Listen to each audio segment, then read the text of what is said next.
A small town in Spain. Two men arrive at a store. The adult goes inside while the young one stays outside. The man pays for a piece of gum, and at first the cashier is calm about it. But then the boy outside gets distracted by passing girls, and the woman discovers several bottles of liquor are missing. Armed with a hammer, the woman blocks the car's path. She is ready to deal with the young thief when he suddenly points a gun at her and asks her not to approach, but she keeps going. The boy pulls the trigger. The woman screams, but there is no gun in the boy's hand. The adult man brings the boy to his senses, calling him Ian, puts him in the car, and they drive away. The arriving policeman helps the woman up, but despite her moans, he finds no wound. Nevertheless, he sets off in pursuit. Meanwhile, in the truck, the father scolds the boy for reckless behavior and asks him to do something to keep the truck from being noticed. And suddenly, the pursuing policeman sees a completely different car in front of him. The father reminds them of their rules: never stand out and never joke with the family. But Ian doesn't understand why they settle for so little when he can do much more. For example, he could enter a bank and show a piece of paper that the cashier would take for a check, but the father objects, saying they would be found before they could spend the money, and Ian would be sent to a lab for the rest of his life. At this time, the policeman demands the car to stop, and suddenly, huge hailstones start falling on his car. The car skids, spins on the road, and eventually flips over right at a gas station. But the gas station attendant behaves as if nothing is happening, and on the surveillance monitor, the car is completely intact and standing on its wheels. An unknown woman reviews the footage from this strange robbery and praises her team for a job well done. They finally found the boy. Meanwhile, Ian and his father are at home on an old ship. The boy dreams of a young, beautiful woman playing with a child and singing. Ian wakes up and hears his father's birthday greetings. But Ian doesn't want to listen to memories and announces to his father that he is going to the arcade. The father gives him a gift, which Ian sets aside. At this time, the policeman is recounting his misadventures to a waitress, but she just laughs at his fantasies, ignoring the man in dark glasses, and a group of armed people sneaks into their home. Adriana, entering the cabin, thanks Vicente for making such a splash. Otherwise, the agency wouldn't have found them. The problem is that the perceivers now also know where Ian is hiding. She demands Vicente hand over the boy, but he remains silent. However, her subordinates report that the boy is in the arcade. Meanwhile, a man who is among the perceivers is also looking for Ian, beating up agency employees along the way. Eventually, in one of the halls, an operative spots him and opens fire, ignoring the surrounding people.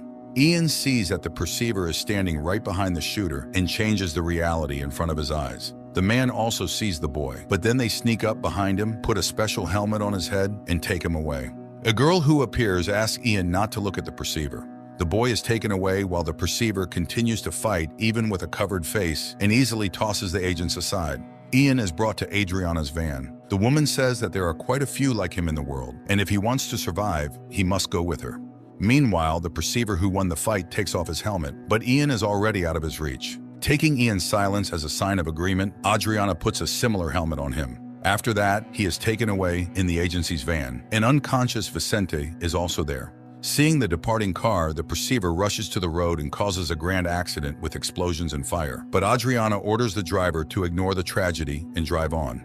He steps on the gas and passes through the mirage, much to the perceiver's chagrin. The boy is brought to the agency, where Adriana says that the worsening of people's lives is due to the power, which is achieved by the ability to create lies believed by millions. People with superpowers, united in an organization called Awareness, control the power, manipulating the minds of the powerful. And their agency tries to maintain the scant democracy left in the world. The person he saw is a perceiver, the last of the Awareness organization who can project images like Ian himself, and he wants to recruit Ian into his team or destroy him. Adriana needs the formula in Ian's blood with which they can create more like him. The woman wants to make sure of his abilities and asks him to create a mirage of a beach, a cocktail, and a chihuahua, for which he should use some strong emotion, like anger at growing up without a mother. And she shows a photo of the very woman who had been in his dreams for many years. And they immediately find themselves on the beach. Only instead of a chihuahua, there is a fly.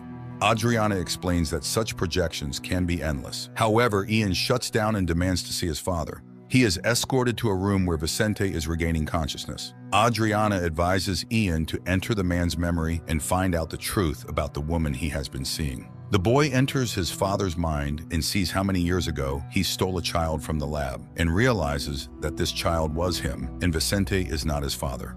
Later, Adriana reviews Ian's test results and realizes he is much stronger than she thought, but there is no trace of the formula in his blood.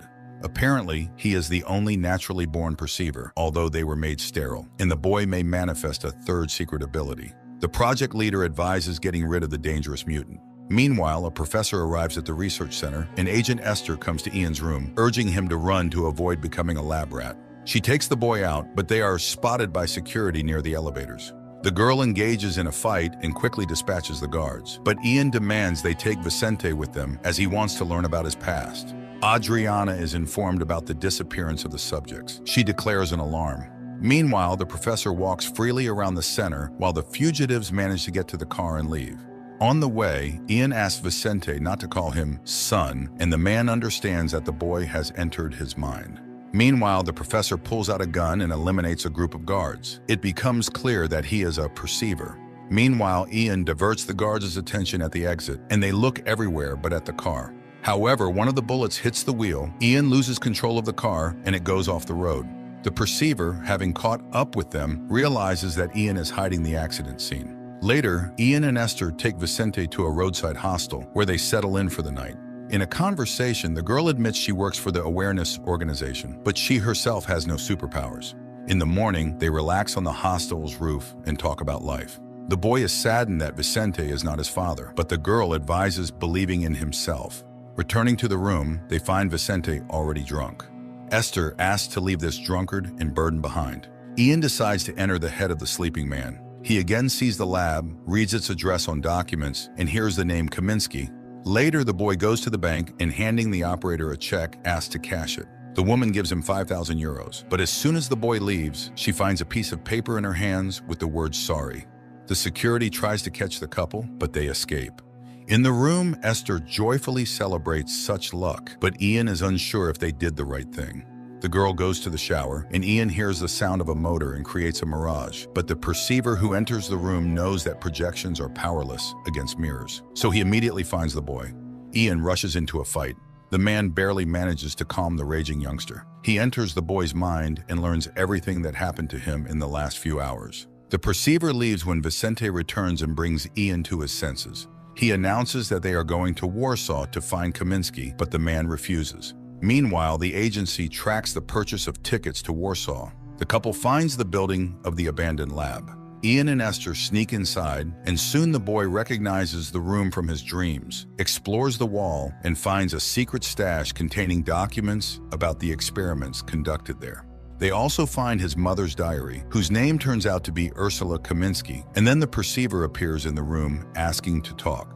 Ian tries to deceive him by projecting illusions, but he easily sees through them, and eventually he points his gun at the boy, showing that he could have killed him long ago, but he doesn't want to because Ian is his son. He, his wife Ursula, and several others were created in the 1950s during the Cold War. They were given a special drug based on Kaminsky's formula, which developed their extrasensory abilities. But when the war ended, the authorities began to hunt down and destroy the dangerous mutants one by one. They had no hope until the mole appeared, the last of the perceivers with the third ability to fully control a person. He created awareness. And although perceivers are sterile, he and his wife had a child. It was a real miracle. Their conversation is interrupted by the appearance of agents. The perceiver orders them to leave through the roof while he holds off the agents. The man goes out to meet the soldiers and opens fire with 2 pistols. The couple runs to the stairs, fighting off attackers along the way. The perceiver creates an illusion of dangerous spiders, and the agents start fending them off, but he manages to get the helmet on again. Esther still gets the boy to the roof, from which she makes a spectacular jump, while Ian slides down the construction chute and the couple escapes. Meanwhile, the perceiver is brought to Adriana. She orders the process of extracting the formula from his blood to begin, causing the man pain. But it turns out that the formula is so diluted in his body that it is impossible to synthesize it. During a break, the operator gives the perceiver a drink through a device that simultaneously holds a gun to his forehead to eliminate any chance of escape. But suddenly, the operator's hand turns the weapon on the guards and shoots them. Then he frees the prisoner. At this time, Ian and Esther arrive at the perceiver's house in Madrid, where Ursula has been living all these years. Ian is shocked by the woman's appearance when the entering perceiver advises him to enter her mind, since now they can only communicate that way. Ian finds himself in the same white room from childhood, where a child plays with strange cubes. It turns out that this is how his mother encrypted the formula, and now the perceiver asks to give it to him to create other perceivers and end the agency. But Ian refuses to do it, believing she hid it for a reason. The perceiver starts breaking into Ursula's mind. She convulses, and suddenly she comes to her senses and recognizes her son. At this time, the house is attacked by agency agents. Enraged, Ian activates the third ability and orders the fighters to kill each other. Adriana also puts a gun to her temple. She asks to stop, saying that everything is quite the opposite, but the boy is relentless. And then Vicente appears, asking not to kill people. A father is the one who raises and makes sacrifices. With these words, Vicente shoots himself. Ian rushes to the dying man while the perceiver drags Esther away. Vicente asks to enter his mind, and the boy sees how Ursula asked to save the child from the perceiver. He apologizes and remembers how his father taught him to look far and never give up.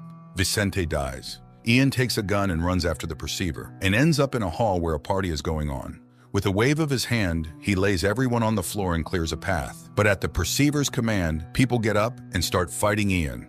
The boy struggles, but Adriana appears and shoots the perceiver. He gets distracted and loses sight of Ian. However, he still holds Esther. He demands the formula and promises to release the girl. But then Adriana says that there is no girl here. She is a projection, so Ian can safely shoot. Esther screams that this is not true.